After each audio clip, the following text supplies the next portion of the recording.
It is so humbling to stand before you.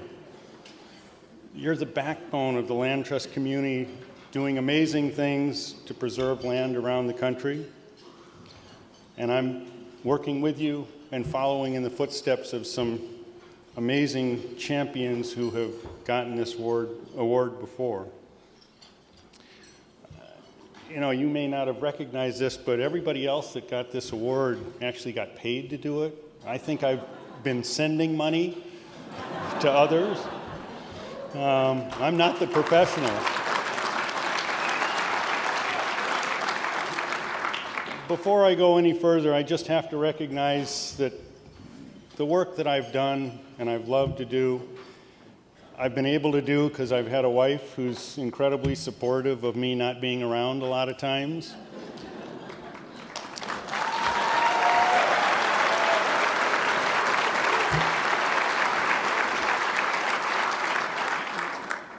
I also leaked word to my mother that this award was coming, and a lot of my family is here. My mother, my kids, my grandson, my nieces and nephews and siblings, thank you for your support.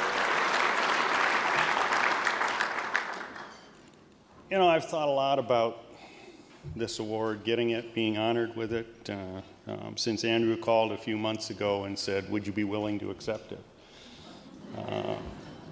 And one of the funny thoughts I have to share with you is that many years ago, early in my career, I made a decision that I really wanted to work in this field.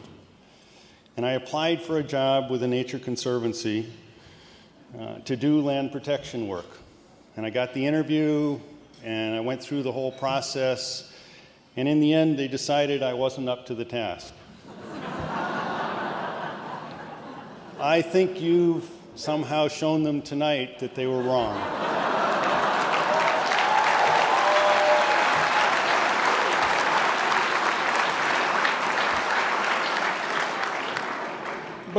But seriously, receiving this recognition has really gotten me to think, why am I doing this? What is it that has motivated me to be in this world of land protection? And the thought process has helped me recommit myself or understand my commitment, perhaps. The first thing is that I have a deep and emotional connection to land. It's where I've always gotten my recharge in life. It's where I find my center.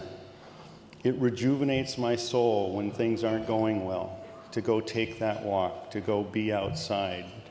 And I know it is for many other people as well.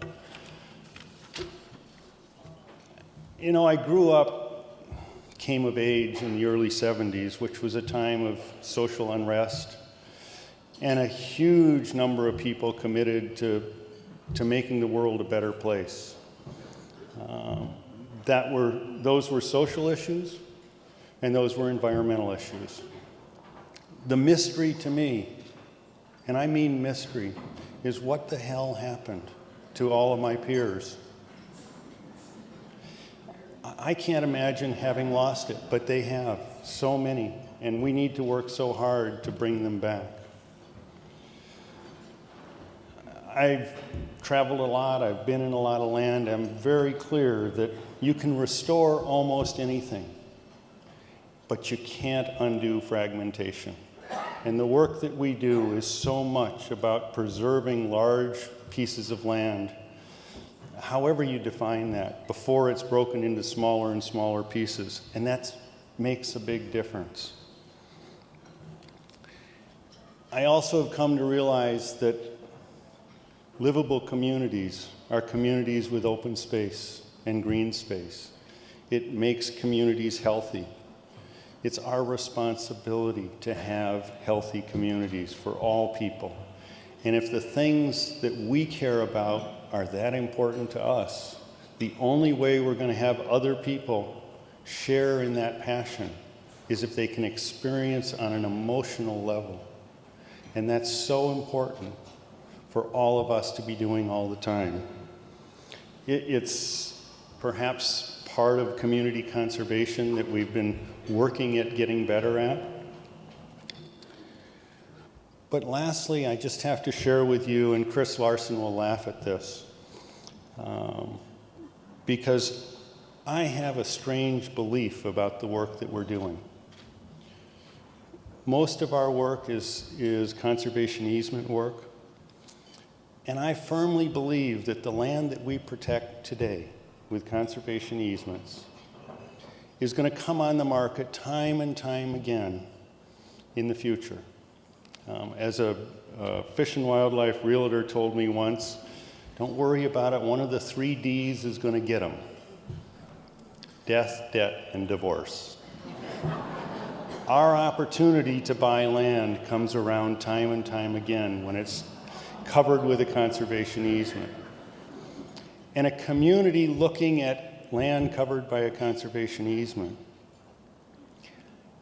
and looking at land that isn't is going to at some point wake up and say, why isn't this public land? We can afford this in a way we can't afford the other land.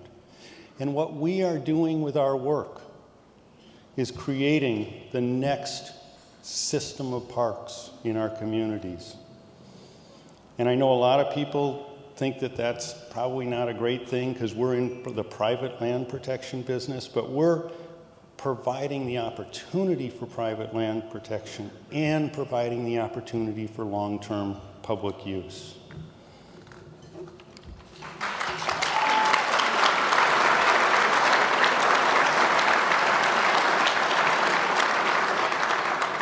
So this work's given me such joy in my life. I've been part of something that has provided some psychic reinforcement to my system. And I've had an incredible opportunity to get out and see property all over this country and all over the world and look at the opportunities for how to protect it. But the work is never done. The people you saw up here talking about me, they're the wonderful people that I've partnered with over the years, as are you, many of you. They're committed for their own personal reasons, but this work brings us together. You've recognized me tonight, but I need to recognize you as my colleagues, my conspirators, and my compatriots. Thank you so, so much.